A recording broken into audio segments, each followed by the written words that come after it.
এখন মৌসুম শেষ হলেও পাওয়া যাবে টাটকা আমের মিষ্টি স্বাদ। বছরের একটি নির্দিষ্ট সময়ই নয়, লোভনীয় ও রসালো এই ফলের স্বাদ নেওয়া যাবে 12 মাসেই।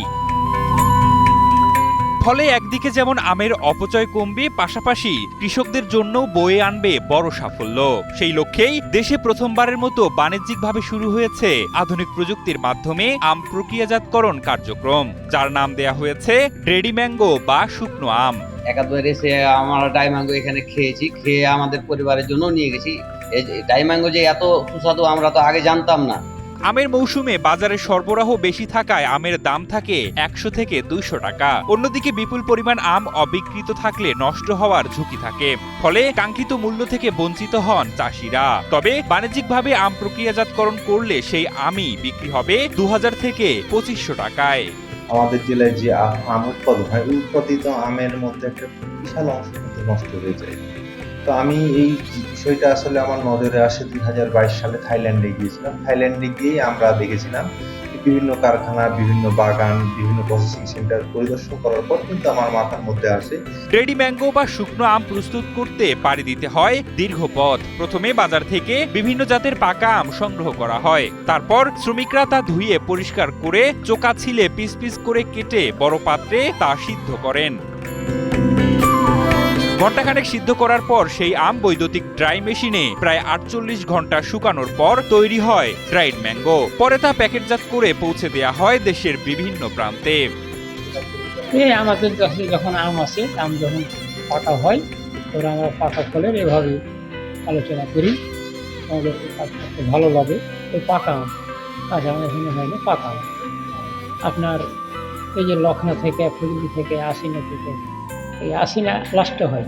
দেশ জুড়ে আমের জন্য পরিচিত চাঁপাইনবাবগঞ্জে কৃষিভিত্তিক শিল্পে যুক্ত হয়েছে এই নতুন সম্ভাবনা। তবে বিশাল এই কর্মযজ্ঞের নেপথ্যে আছেন জেলার শিবগঞ্জ উপজেলার খানপাড়া এলাকার বাসিন্দা ইসমাইল খান শামীম। থাইল্যান্ড থেকে প্রশিক্ষণ নিয়ে এসে যিনি প্রতিষ্ঠা করেছেন নবাবী ড্রাইড ম্যাঙ্গো। এই প্রোডাক্টগুলো আমরা যদি দেশে পর্যাপ্ত পরিমাণে উৎপাদন করতে পারি, যদি ব্যাংকিং সাপোর্ট পাই, আমরা প্রোডাকশন যদি বাড়াতে পারি, তাহলে আমাদের দেশকে আর বিদেশ ডলার খরচ করে এই পণ্যগুলো ড্রাইড, বিশেষ করে ড্রাইড ম্যাঙ্গো, এগুলো আমদানি করা লাগবে না। এ বিষয়ে চাঁপাইনবাবগঞ্জের কৃষি সম্প্রসারণ অধিদপ্তরের উপপরিচালক ডক্টর ইয়াসিন আলী জানান, এভাবে যদি আম প্রক্রিয়াজাতকরণ করা যায়, দেশীয় চাহিদা পূরণের পাশাপাশি আন্তর্জাতিক বাজারেও তৈরি হবে নতুন সম্ভাবনা।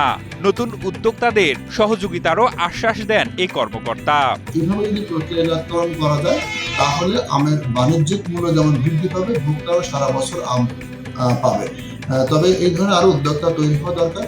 সরকারিভাবে যতটুকু সম্ভব আমাদের কৃষি দপ্তরের পক্ষ থেকে তাদেরকে আমরা সার্বিকভাবে সহযোগিতা করব। মৌসুমের গণ্ডি পেরিয়ে আমকে সারা বছরের ফলে পরিণত করার এই উদ্যোগকে দেশের কৃষি খাতে এক নতুন মাইলফলক হিসেবে দেখছেন সংশ্লিষ্টরা। তাদের আশা, এই উদ্যোগের মধ্য দিয়ে দেশের আম শিল্পে যুক্ত হবে নতুন মাত্রা, আর বছরের প্রতিটি দিনই ভোক্তাদের কাছে পৌঁছে যাবে প্রিয় ফল আমের স্বাদ। আমরা যদি আমকে বহুবিধ ব্যবস্থা করি, প্রক্রিয়াজাতকরণ করে আমরা বাজারে আনতে পারি, তাহলে কিন্তু আমরা আম থেকে বিভিন্ন রকম পণ্য তৈরি করতে পারবো। তার মধ্যে ড্রাইড আম বা ড্রাইড ম্যাঙ্গো বা শুকনো আম যেটা বলা হয়, এটার ব্যাপারে চেম্বার আমরা বহুদিন থেকে চেষ্টা করছি যে আমরা দেশের চাহিদা মিটিয়ে বাইরে রপ্তানি